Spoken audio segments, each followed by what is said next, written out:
Hello, everybody. As you know, my students are currently incarcerated within the Correctional Facility inside of the Michigan Department of Corrections. They ask that these videos be prepared to help their loved ones be able to reach out and communicate with them as they're desperate to hear what's going on in the outside world.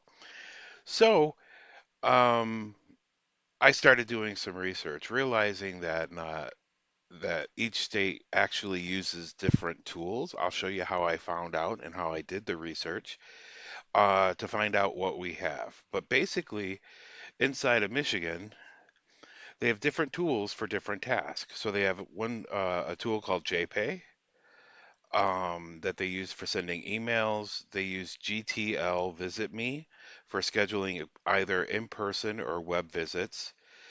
In Michigan, you can send a care package, and they use a tool called Secure Package.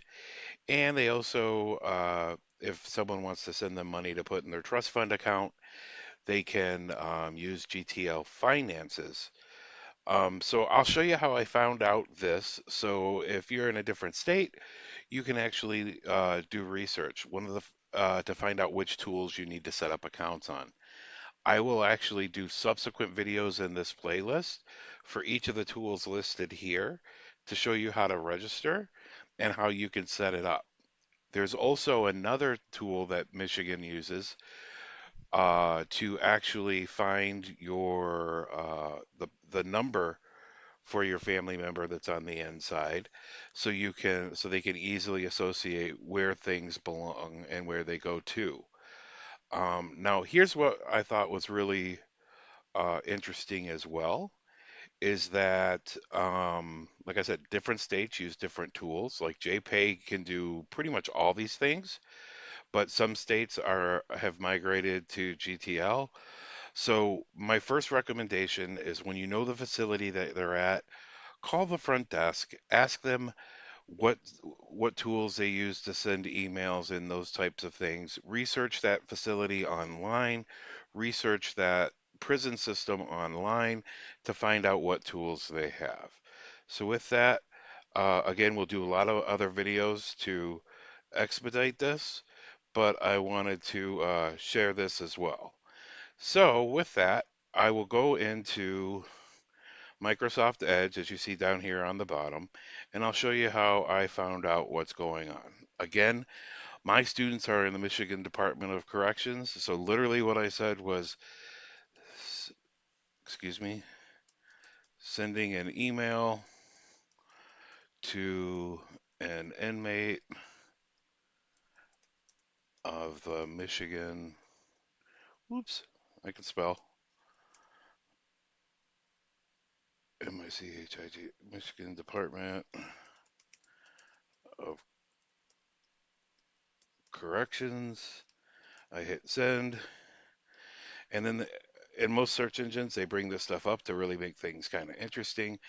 They'll bring up the other fun thing, and it'll say, "Hey."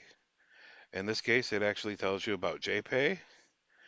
Um, and then you can see right here on the first result, sending mail to a prisoner, state of Michigan, and you can see the web address right here at the top that basically says michigan.gov, so you know it's the official site. And literally, all I have to do is click here, and it'll bring up a lot of information about it.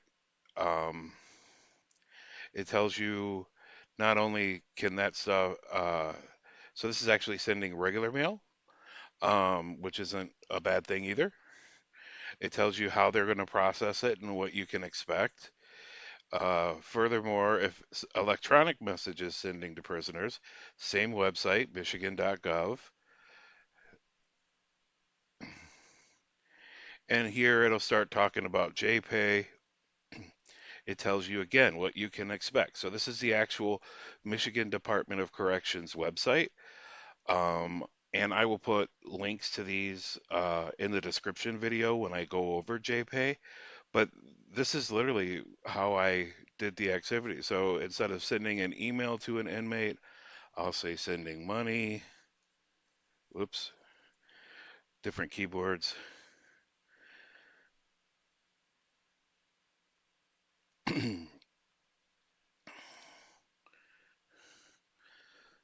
So again, Michigan.gov, sending a prisoner funds with GTL Financial. So literally, that's how I did the research. Again, notes, all this other fun stuff. Now here, I do recommend you check these pages out from the Department of Corrections. They actually sometimes will have really interesting videos to share as well down at the bottom. I saw it for a couple. And as you go through these different videos in this playlist, you'll see where we're going to draw attention to them. So with that, we'll go ahead and get started and dive into JPay next.